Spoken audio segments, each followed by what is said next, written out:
In part 5 of this data correction video, we're going to run through how to perform a threshold correction within the data correction environment.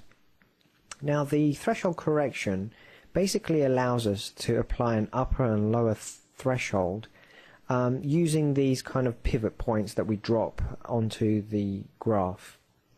Now, I'll demonstrate how we actually do this. But the first thing we need to do is basically mark the area in which we're interested in applying this kind of upper and lower threshold. Now, the first thing I'm going to do is just apply it to this section right here.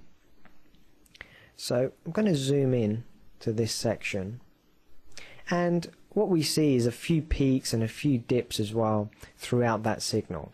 So what we want to do is chop off those high peaks and these low drops as well. And the way we do that is by marking that region. So now Aquarius knows that this is the region where we're interested in. And then what we do is drop these pivot points onto the chart. Now, depending on if we want to kind of cut off above that line or below that line, this is where we choose that feature.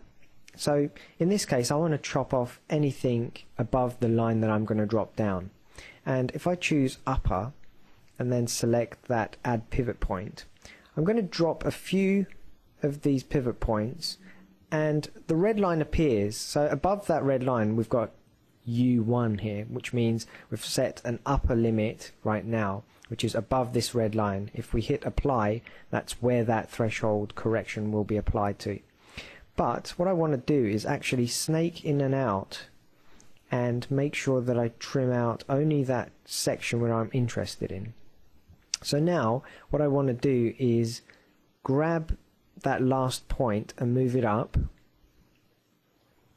and the moment I'm happy with that, I can hit apply, and again the correction history manager is invoked, recording that upper threshold, and those top points are now trimmed out of that data set.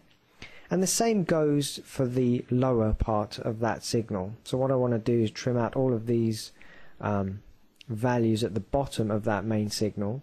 So again, I choose lower, I select add pivot point, and then I can drop them down and snake through that signal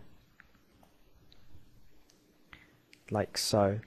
And once I'm happy with that, I can hit the apply button. If there was one that I wanted to remove, I would just hit the negative 1, click on the pivot point, and it disappears, and then I can drag another one and drop it onto a point that I'm interested in. So for example here. And once I'm happy with that, I hit apply, and again correction history manager is invoked, hit OK, and anything below that threshold that I set has now been trimmed out. And that concludes how to use the threshold correction feature within the data correction toolbox.